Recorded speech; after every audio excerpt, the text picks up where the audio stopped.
Selamat Sabat, Bapak Ibu, Saudaraku yang kasih dalam Tuhan. Apa kabar saudara-saudaraku semuanya? Tentu kita mengucap syukur kita boleh tiba pada Sabat Tuhan yang kudus dan diberkati ini. Dan satu Sabat lagi, kita lebih dekat kepada kedatangan Tuhan. Amin. Tidak terasa Bapak Ibu, 10 hari kita telah berdoa bersama-sama. Umat Advent seluruh dunia berbakti di sepanjang hari Sabat saat ini untuk mensyukuri berkat Tuhan, karena sepanjang 10 hari Tuhan telah mendengar seru doa mereka. Dan saat ini saudaraku yang kasih dalam Tuhan, dimanapun saudaraku berada, kita bersiap untuk mempelajari kebenaran firman Tuhan. Dan kebenaran firman Tuhan pada Sabat Tuhan yang kudus siang hari ini masih berkaitan dengan tema doa yang kita boleh panjatkan sepanjang 10 hari ini. Mari kita tunduk kepala sejenak, kita akan berdoa. Bapa kami yang ada di sorga, Allah yang penuh kasih, terpujilah nama-Mu. Mengakhiri seluruh rangkaian doa kami sepanjang 10 hari ini, kami siap untuk mempelajari kebenaran firman Tuhan. Biarlah kuasa Roh Kudus Tuhan hadir sekali lagi di tengah-tengah kami, bahkan di dalam hati kami. Urapi kami dan siapkan kami untuk menerima berkat firman-Mu. Terima kasih Bapa. Mohon ampun banyak salah dan dosa kami. Dalam nama Tuhan Yesus kami sudah berdoa. Amin.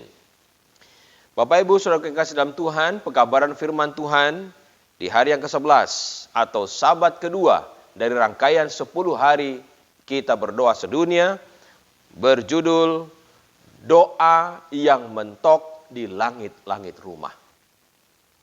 Bapak Ibu, sepanjang 10 hari ini tentu kita semua memiliki pergumulan doa, bukan?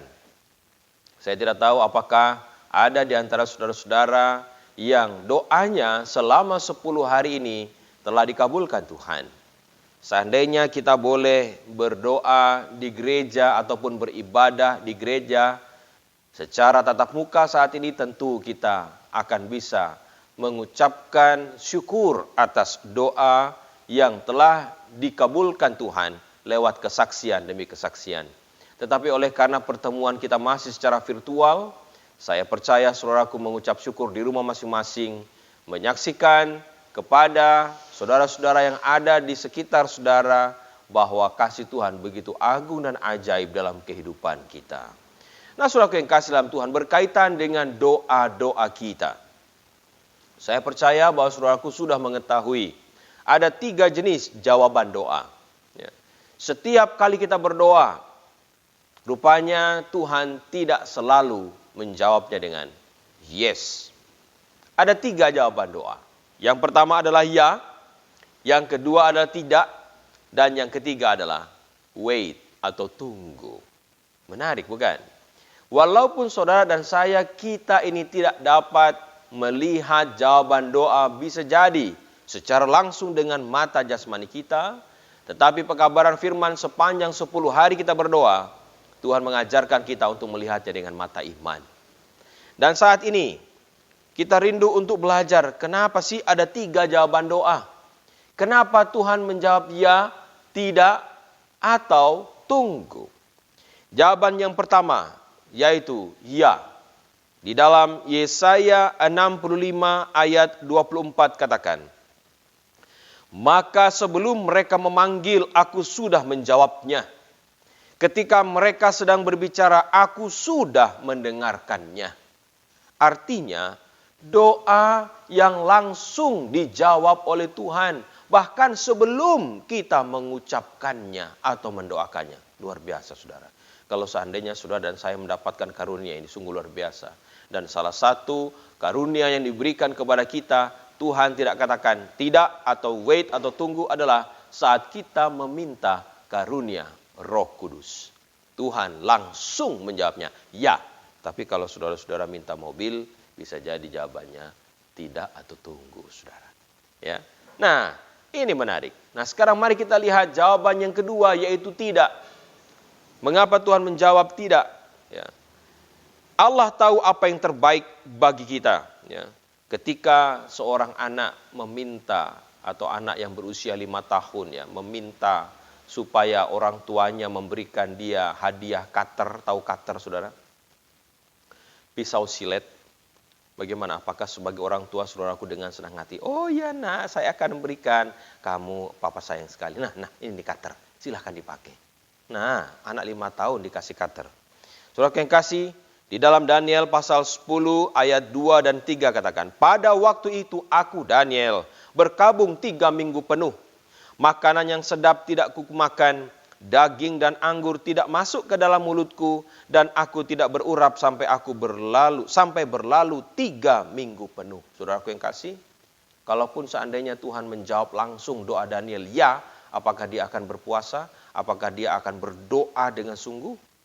Tentu tidak. Ada waktu di mana Tuhan menjawab tidak. Dan dia mau supaya kita mungkin saja berjuang lewat doa-doa kita, yaitu dengan cara lebih bertekun lagi untuk berdoa. Jawaban tidak bukan berarti Tuhan membenci kita, tetapi ada maksud Tuhan di sana. Yang ketiga adalah tunggu. Mengapa? Mari kita lihat di dalam Daniel 10 ayat 2 dan 3 dengan jelas tadi katakan bahwa Tuhan mau supaya kita berusaha dengan sungguh. Dan yang kedua di dalam Yakobus 1 ayat 2 sampai 4 katakan, saudara-saudaraku, anggaplah sebagai suatu kebahagiaan apabila kamu jatuh ke dalam berbagai-bagai pencobaan. Sebab kamu tahu bahwa ujian terhadap imanmu menghasilkan ketekunan. Dan biarkanlah ketekunan itu memperoleh buah yang matang, supaya kamu menjadi sempurna dan utuh dan tak kekurangan suatu apapun.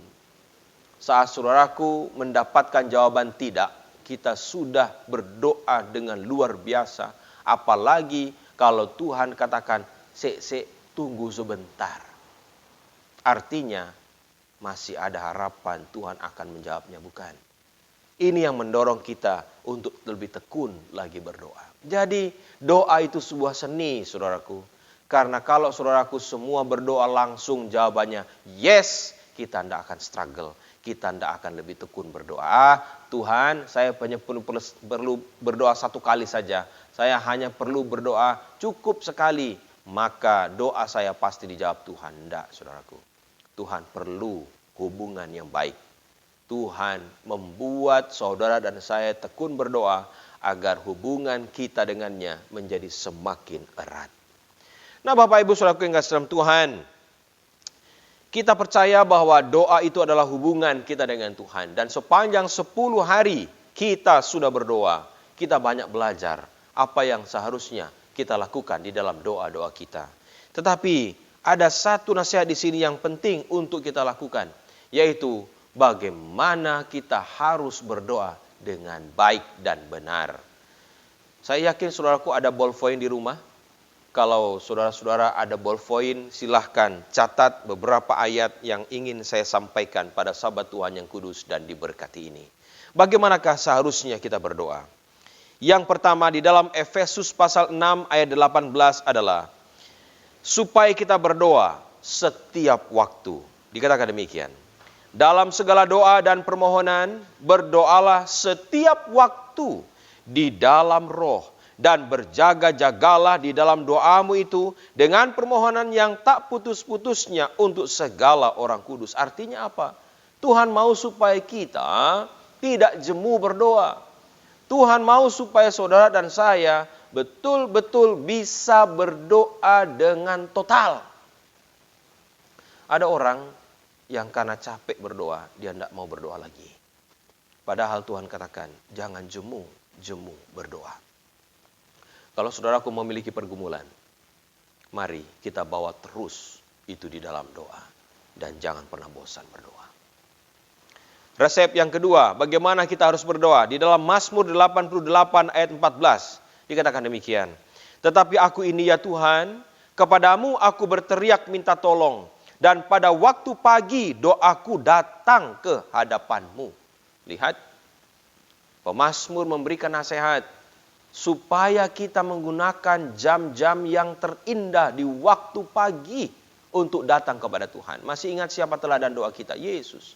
Dalam Markus 1 ayat 35 katakan, pagi-pagi benar, waktu hari masih gelap, Yesus pergi keluar dan berdoa di sana.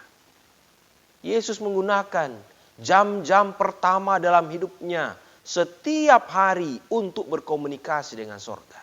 Jadi saat saudara dan saya kita hidup di dunia ini, gunakan waktu yang pertama setiap hari untuk berkomunikasi dengan sorga. Resep berikutnya mengenai bagaimana kita berdoa di jam-jam tertentu terdapat di dalam Ratapan 2 ayat 19. Bangunlah, mengeranglah pada malam hari, pada permulaan giliran jaga malam. Curahkanlah isi hatimu bagaikan air di hadapan Tuhan. Angkatlah tanganmu kepadanya demi hidup anak-anakmu yang jatuh pingsan karena lapar di ujung-ujung jalan. Waktu terbaik yang kedua yang disarankan Alkitab adalah pada waktu giliran jaga tengah malam. Orang kalau mau menjaga prajurit saudaraku, kira-kira jam 12 malam mereka gantian jaga. Ini biasa disebut saudara kita kaum muslim sebagai doa tahajud. Doa tengah malam, jam 12 malam, saudara-saudaraku boleh bangun dari tidur, lalu berlipat lutut di hadapan Tuhan. Ingatlah bahwa segala doa kita naik ke hadapannya karena kita lebih tekun di dalam doa kita.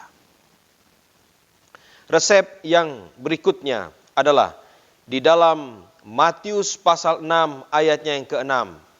Tetapi jika engkau berdoa, masuklah ke dalam kamarmu, tutuplah pintu, dan berdoalah kepada Bapamu yang ada di tempat yang tersembunyi. Maka Bapamu yang melihat yang tersembunyi akan membalasnya kepadamu. Resep doa berikutnya adalah, jika saudaraku mau berdoa, usahakan cari tempat yang teduh dan nyaman. Kalau kita berdoa di mana saja memang bisa saudara, bahkan di tengah hiruk pikuk sekalipun bisa.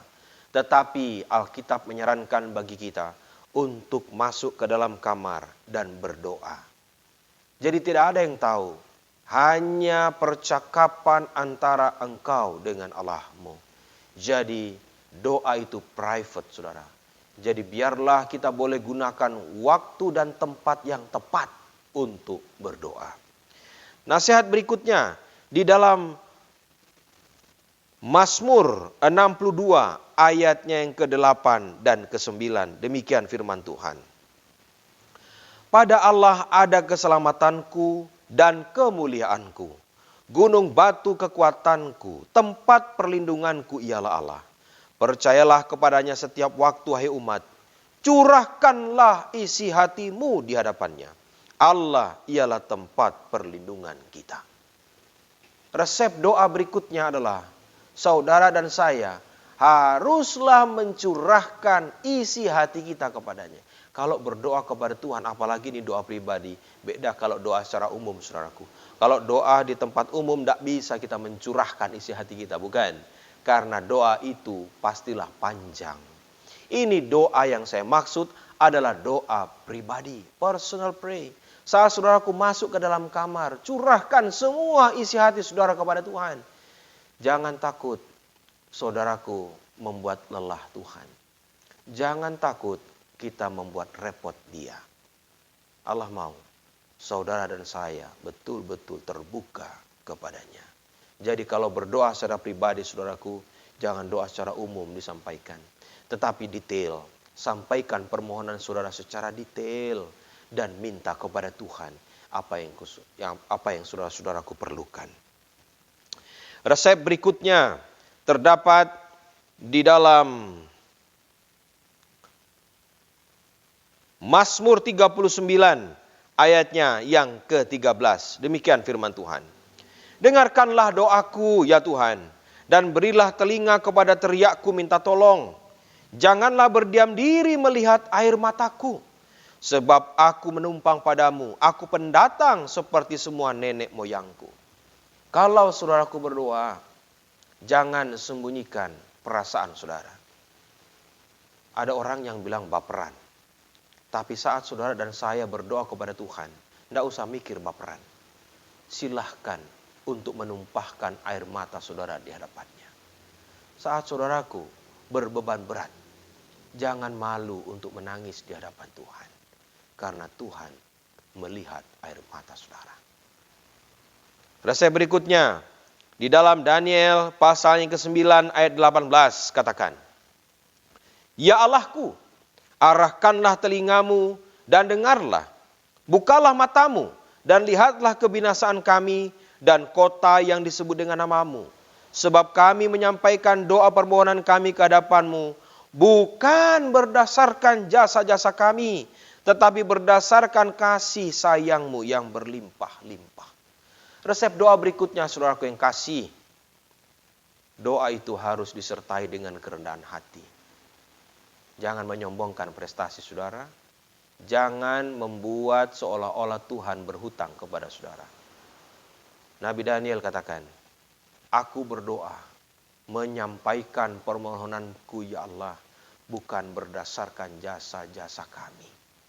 Jadi kalau saudara dan saya, kita menganggap kita ini sudah terlalu banyak berbuat baik dan memiutangi Tuhan, lalu katakan, kebangetan Gusti kalau tidak jawab doa saya. Lah, ini yang disebut doa yang tinggi hati. Daniel mengajarkan, jika kita berdoa, utarakanlah doa kita dengan kerendahan hati. Resep berikutnya, saudaraku, di dalam Matius 7 ayat 7. Mintalah maka akan diberikan kepadamu. Carilah maka kamu akan mendapat. Ketoklah maka pintu akan dibukakan bagimu. Di awal kita berdoa sepanjang 10 hari ayat ini telah saya bahas. Minta, cari, dan ketok. Kemudian ada ayat berikutnya yang menyebutkan bahwa kita harus minta seperti kita berdoa. Yaitu doa ABC. Ask, believe, and claim. Jangan lupa itu saudara. Jadi mintalah kepada Tuhan dengan penuh keyakinan. Berusaha dengan mencari, ketok pintu hati Tuhan, dan klaim janji-janjinya. Nasihat berikutnya terdapat di dalam Matius 14 ayatnya yang ke-31, saudara. Segera Yesus mengulurkan tangannya, memegang dia dan berkata, Hai orang yang kurang percaya, mengapa engkau bimbang? Nasihat saat saudara dan saya berdoa berikutnya adalah, jangan sedikit pun ada keraguan. Kalau saudara dan saya kita berdoa sudah ragu-ragu, bagaimana Tuhan akan menjawab doa kita? Kalau saudaraku mau supaya saudaraku dan saya doa kita dijawab, maka biarlah kita memintanya dengan percaya betul. Dan berikutnya di dalam Matius 17 ayat 20 dan 21.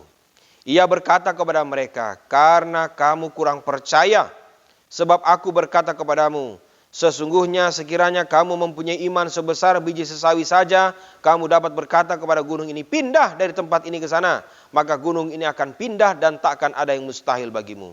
Jenis ini tidak dapat diusir kecuali dengan berdoa dan berpuasa. Doa membutuhkan iman, percaya, dan yang kedua dikatakan bukan cuma membutuhkan iman, tetapi juga kita harus tekun berdoa dan berpuasa. Tidak ada salahnya saudaraku yang kasih, saat saudaraku memiliki pergumulan yang berat, gabungkan doa saudara dengan puasa. Karena saat kita berdoa dan berpuasa, di situ kita percaya Tuhan akan menjawab doa kita. Berikutnya, bagaimana kita harus berdoa? Di dalam Markus 11 ayat 24 demikian. Karena itu aku berkata kepadamu, apa saja yang kamu minta dan doakan, percayalah bahwa kamu telah menerimanya, maka hal itu akan diberikan kepadamu. Saudaraku yang kasih dalam Tuhan, resep berikutnya adalah agar kita percaya apa yang kita doakan itu sudah kita terima. Inilah iman.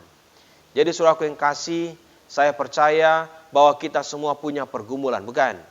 Dan saya sudah membagikan berdasarkan firman Tuhan, bagaimanakah seharusnya kita berdoa. Nah, fase berikutnya adalah mungkin saja kita beranggapan atau merasa bahwa doa kita tidak juga dijawab. Atau mengapa Tuhan tidak juga menjawab doa kita. Ada orang yang katakan, doamu hanya sampai di langit-langit. Tidak tembus sampai ke langit. Rupanya ada penyebabnya. Ada masalahnya. Dan saat ini kita akan belajar berdasarkan firman Allah. Apa yang menjadi penyebab sehingga doa kita terhalang. Yang pertama, di dalam Yesaya 59 ayat 1 dan 2 katakan. Sesungguhnya tangan Tuhan tidak kurang panjang untuk menyelamatkan. Dan pendengarannya tidak kurang tajam untuk mendengar. Tetapi yang merupakan pemisah antara kamu dan Allahmu ialah segala kejahatanmu. Dan yang membuat dia menyembunyikan diri terhadap kamu sehingga ia tidak mendengar ialah segala dosamu. Penyebab pertama, apabila doa kita tidak dijawab alias hanya nyangkut di langit-langit adalah karena ada dosa yang menghalanginya. Mengapa demikian? Saudara dan saya, kita yang rentan terhadap dosa ini, tidak mengakui dosa kita, tentunya ini tidak akan diampuni. 1 Yohanes 1 ayat 9 katakan, jika kamu mengaku dosamu, Ia adalah setia dan adil. Ia akan mengampuni segala dosa-dosa kita. Jadi sebelum kita berdoa, saudara, mari selesaikan dulu masalah kita dengan Tuhan. Kalau sekiranya ada dosa-dosa yang mungkin kita ingat, ayo akui di hadapan Tuhan. Buatlah supaya Dia mau mengampuni kita, karena Dia setia. Nah, permasalahan yang kedua, mengapa doa kita terhalang? Di dalam Yakobus 4 ayatnya yang ketiga, saudara. Demikian firman Tuhan. Atau kamu berdoa juga, tetapi kamu tidak menerima apa-apa karena kamu salah berdoa. Sebab yang kamu minta itu hendak kamu habiskan untuk memuaskan hawa nafsumu. Siapa yang bisa mengerti motif, saudara? Tidak ada yang bisa memahami motif yang ada di dalam diri kita kecuali Allah Sang Khalik. Jadi Dia tahu apa maksud kita berdoa. Mau dibikin apa yang kita minta itu? Kalau dikatakan tadi, itu hanya untuk memuaskan keinginan kita, hawa nafsu kita, dan mungkin ada tendensi negatif di baliknya, tentulah Tuhan tidak akan mengabulkannya. Jadi mari dengan jujur kita meminta kepada Tuhan dengan motif yang benar. Yang berikutnya disebutkan di dalam Mazmur 66 ayatnya yang ke-18 katakan, seandainya ada niat jahat dalam hatiku, tentulah Tuhan tidak mau mendengar. Saudaraku, penyebab yang ketiga doa kita hanya nyangkut di langit-langit adalah jika ada niat jahat di dalam hati kita. Ya. Ada yang berdoa, Tuhan, berikan saya sebuah mobil Tuhan. Masa tetangga sebelah sudah punya mobil, saya tidak punya. Biarlah Tuhan orang tahu bahwa saya juga bisa beli. Ada niat jahat di situ. Saudara dan saya sekali lagi memiliki motif yang tersembunyi. Niat yang jahat inilah yang Tuhan tahu. Dan Dia tidak akan pernah mengabulkan doa kita. Biarlah hati kita pun tulus di hadapan Tuhan. Berikutnya disebutkan di dalam Matius 5 ayat 23 dan 24 demikian, saudara. Sebab itu jika engkau mempersembahkan persembahanmu di atas mezbah dan engkau teringat akan sesuatu yang ada dalam hati saudaramu terhadap engkau, tinggalkanlah persembahanmu di depan mezbah itu dan pergilah berdamai dahulu dengan saudaramu, lalu kembali untuk mempersembahkan persembahan itu. Kalau saudaraku berdoa dan saudaraku percaya bahwa masih ada ganjalan, masih ada masalah dengan seseorang, cepat selesaikan dahulu masalah itu, saudara. Karena saat saudaraku tidak mengampuni kesalahan seseorang, atau saat saudara dan saya masih berseteru dengan seseorang, pastinya Tuhan tidak akan menjawab doa kita. Selesaikan dulu masalahmu. Ayat berikutnya, Di dalam Markus 11 ayat 25 dan 26 dikatakan demikian. Dan jika kamu berdiri untuk berdoa, ampunilah dahulu sekiranya ada barang sesuatu dalam hatimu terhadap seseorang, supaya juga Bapamu yang di sorga mengampuni kesalahan-kesalahanmu. Tetapi jika kamu tidak mengampuni, maka Bapamu yang di sorga juga tidak akan mengampuni kesalahanmu. Kalau kita berdoa memohon ampun dosa kita kepada Tuhan, ingatlah, Tuhan katakan, kalau kamu mau diampuni, maka kamu harus lebih dulu mengampuni saudara-saudaramu. Kalau saudara dan saya, kita tidak mau mengampuni apapun kesalahan saudara-saudara kita, maka kita tidak akan mendapatkan pengampunan juga. Ini yang menjadi penghalang kita diampuni. Ayat berikutnya, di dalam